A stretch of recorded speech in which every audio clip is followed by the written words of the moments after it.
My business journey started as early as when I was in the first grade. I remember I just wanted to change things. I wanted to create opportunities and just um, help myself reach uh, the level that I knew would be difficult to pursue.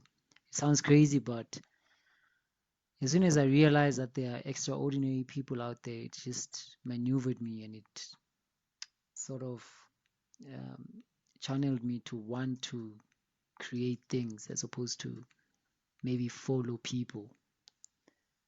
Therefore, I decided I'm going to be a leader. And so I can go as far as saying by age 6, I started my first business, and this business uh, grew with the help of my grandmother, of course, and everyone at home.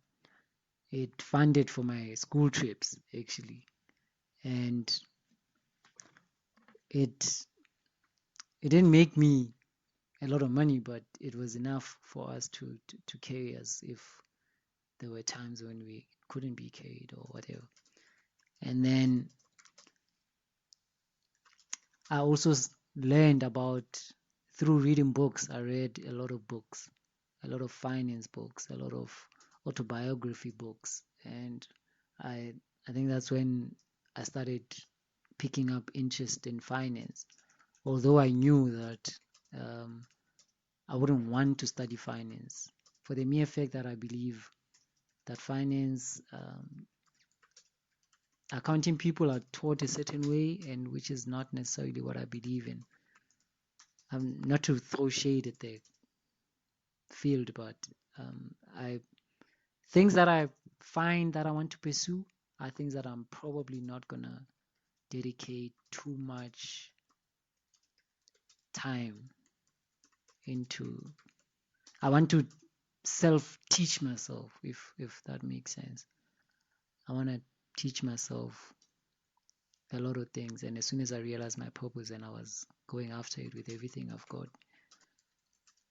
So now I read on people, and I started reading on people like Warren Buffett. I started reading up on people like Bill Gates, and I started learning how they think. I've learned the art of mastering billionaires' thinking and their mental habits, I guess. And this has, I like to believe, it has shaped me to become the person that I am today. So now backcheck. Um, I picked up music at a certain point in my life. I think it was probably after 12. I started picking up music. I mean, I don't come from a musical family, but there were always instruments around us, and my uncle was always playing music that would resonate with me and that I would relate to. So I started picking up music, and in my spare time, when I'm not at school, when I'm not doing the business things, then I'm just simply at home, just playing up with instruments and making music or writing music. And I can say that that was a huge learning curve for me because I started learning how music communicates with, like, I think the idea of the artist communicating with the audience in a certain way and building this sort of journey with the audience has probably taught me a lot of things. It has taught me a lot of things. I believe that um, family is everything, loyalty is everything to me, integrity. Those are the things and those are values that I hold to the highest regard. And I believe that you should always put in your organization, you should always put people first. If you put people first, then they take care of the business. You don't have to take care of the business. So I was lucky enough to, upon my journey in taking finance seriously, I started meeting up with people that I admire and that I look for or um, look up to. Yeah, people that I look up to. And these are people like Brian Joffe. These are people like Stephen Kosef. These are people like um, Mark Lambati. These are people like Petrus Mutsepe. These people, um, like Walter Greenroad, like from the Greenroad family. These are people that I look up to, and I eventually managed to make some of them my mentors. I believe that I needed mentorship because I believe coaching is also very important, especially if you're trying to go in a field. If you find someone who's already established, then it helps dealing with certain challenges. I believe that my fundamental truth from like where I get my knowledge is probably from failing. A lot of people seem to think I'm this genius or whatever, but to me, I look at it like I'm in touch, or I'm connected with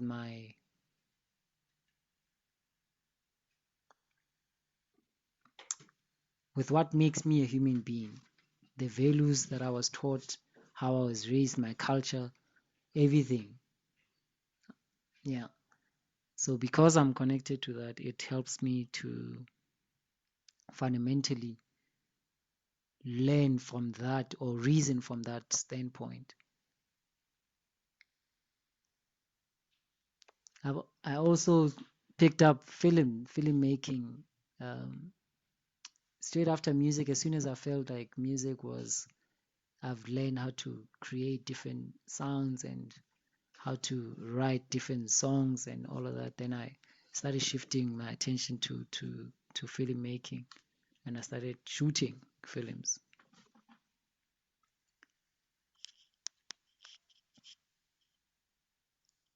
The reason why I always go back to me being young is because I also picked up a lot of leadership lessons in simple things. Like, for example, I think from age 3 up to age 15, probably, or 16, I always had a dog.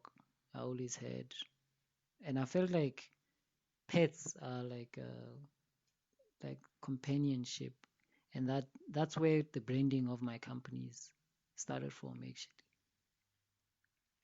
all my companies are branded um, either by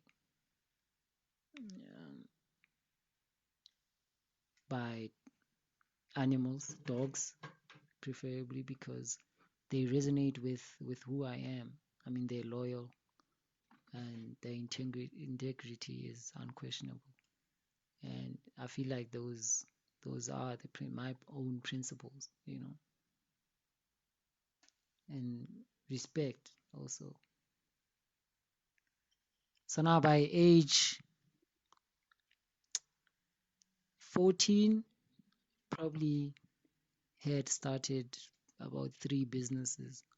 But of course, my mother would never uh, not allow me, but she always had a different dream towards who wanted me to become, or who she wanted me to become. But I always believed in myself. I always believed that if something is started by me, then it's easy to follow it, and it makes life so much easier, because I can honestly say I don't know if there's one dream that I've never accomplished. You know. Anyway, I picked up on markets and I started practicing, and I was trading like crazy, like crazy. Fast forward to now, I have 7 finance companies and 7 entertainment companies. The reason why the entertainment companies exist is because I feel like every company is an extension of myself, because every time I had to start a new company, it was like another extension of who David Sikhosana is, you know. And I feel like I can explore different sides to myself while staying true to the roots of what I'm known for.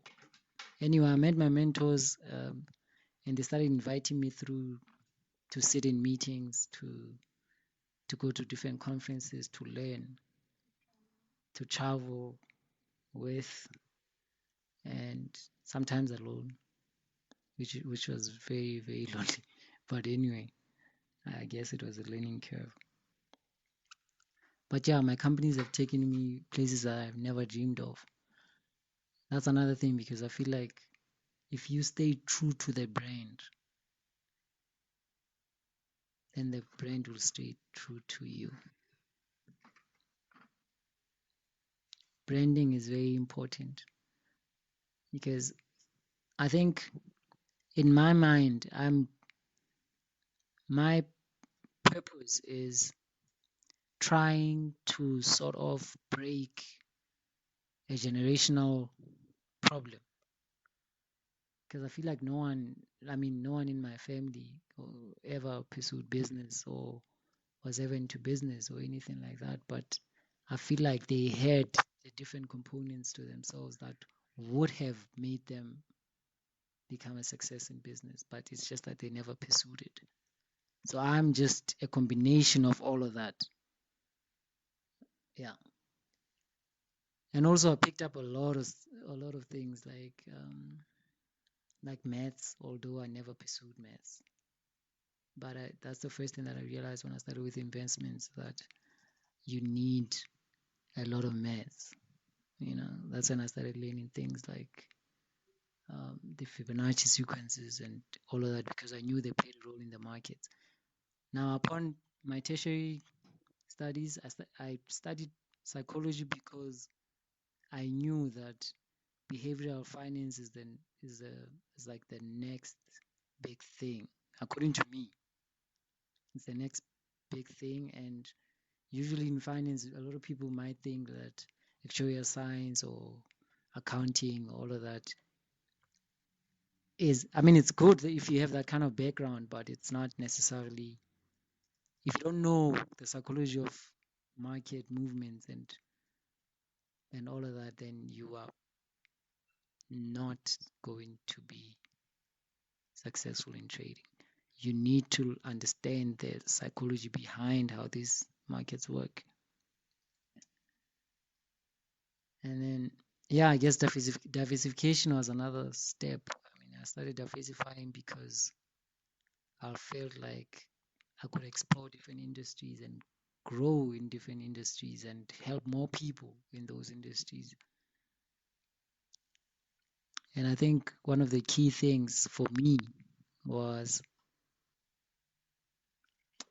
I always looking for talent that was smarter than me, I guess. I don't know if if they were smarter than me, but I think I like to believe they were. But yeah, but then now, fast forward to me at 25 years old, I'm running a family offices. If you don't know what a family office is, a family office is like a private company, wealth investment business that manages finance for certain family members. And like, for example, my companies manage my assets and my employees' assets and my family's assets, because I feel like that is important. Because I feel like, for example, my family has always been restricted from, not restricted, but they've always find it a challenge to have assets. The only investment or traditional investment that they knew of is like when you purchase like a funeral cover and you're paying your premiums or whatever. That's the first investment vehicle that they can think of, and probably the last. So I feel like I had to be the one breaking out there and just creating these things for us. So yes, I'm heavily inspired by reading. I've read a lot.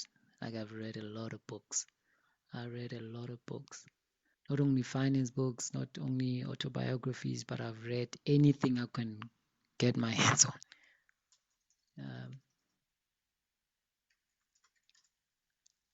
Growing up was, I wouldn't trade it for anything in the world because it has shaped me and the person that I am today. It has taught me a lot about myself.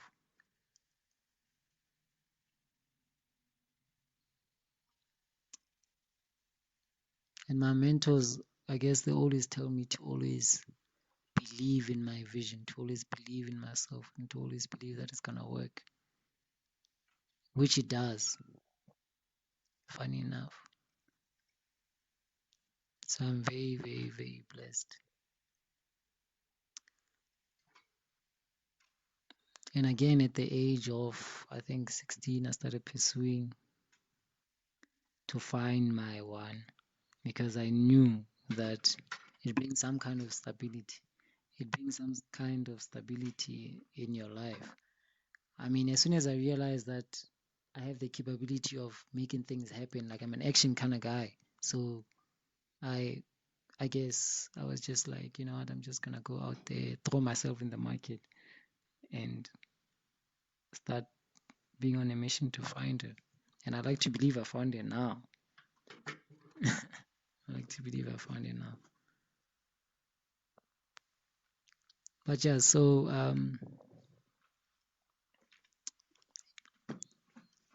I serve in the board of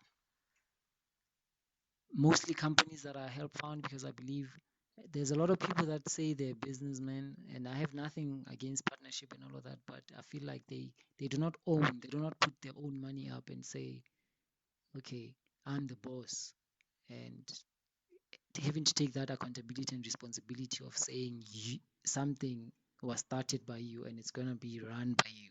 You know, I feel like a lot of business people partner up and you know they get funding from here, they get funding from there, and that's how they believe they're gonna make it, but not for me. I started from scratch, right from the bottom, and I've been using my own funds up to now. I've been using my own funds, and I believe that ownership is very important. It's very important, especially if you want to leave a long-lasting legacy for your children and you know for your family. If you want to change people's lives and you want to take humanity a step further.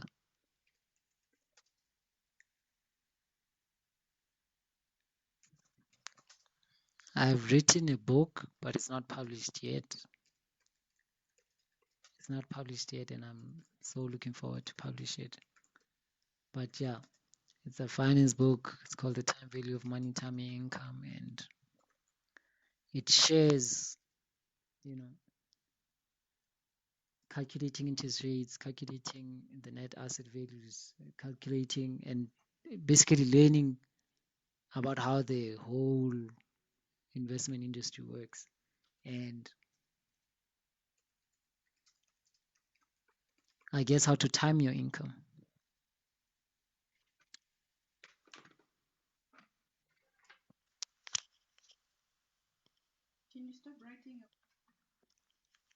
I think the business lessons would be you should always put people first. Be prepared to fail, but to always dream big. If you dream big,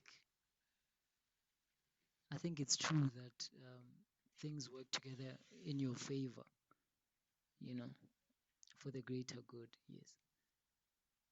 And always, always put people first before you. If you choose to be a leader, you must be willing to even sacrifice yourself for for those people because if you are responsible for a lot of people, sometimes it teaches you how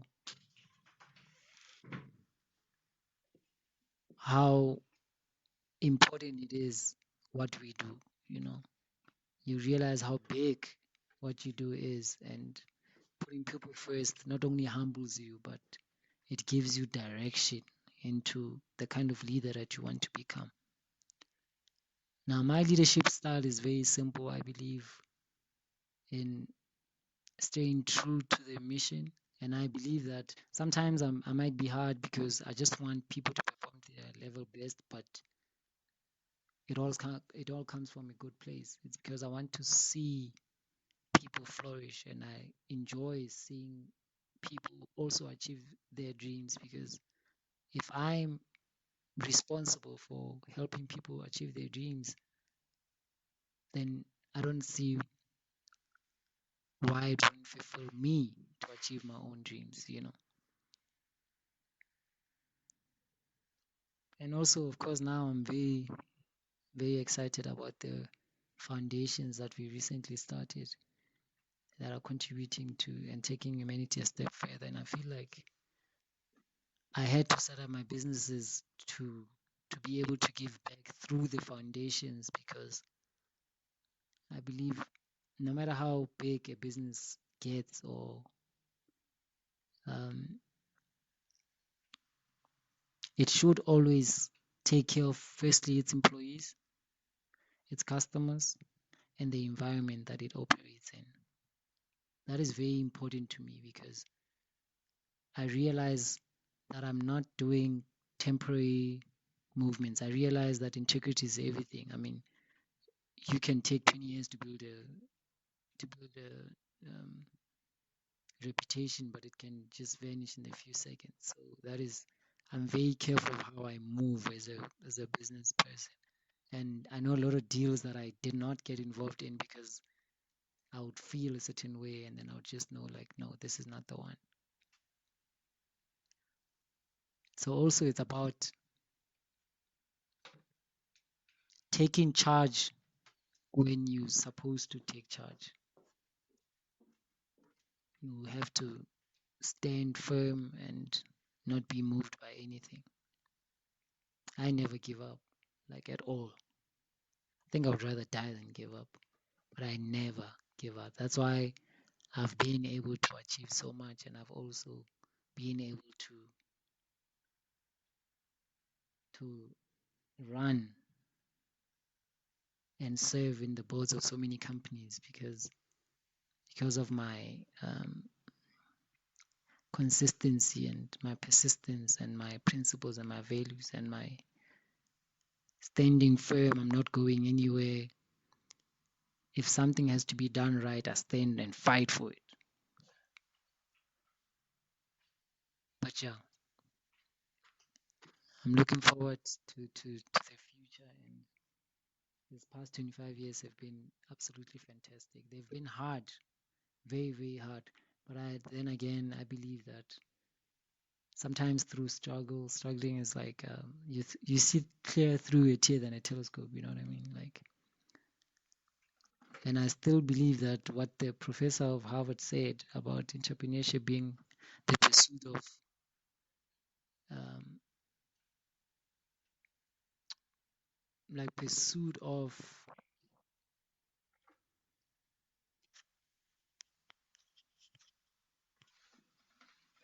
greater things beyond resources controlled. I think that was the quote. I really believe that, but I also believe that what Elon Musk said about starting a business being like eating glass and staying in the base of death.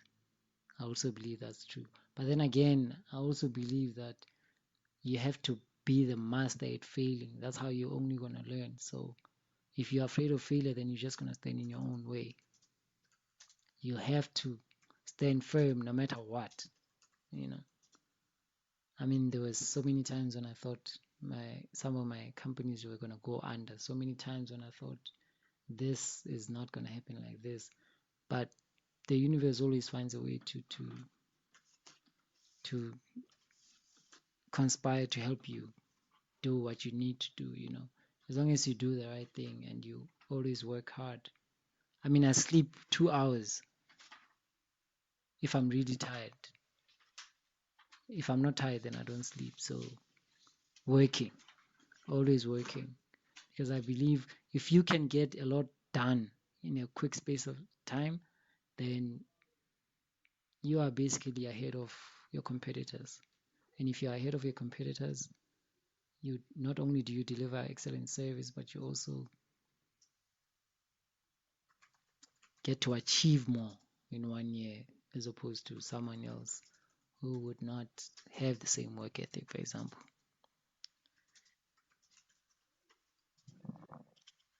Thank you.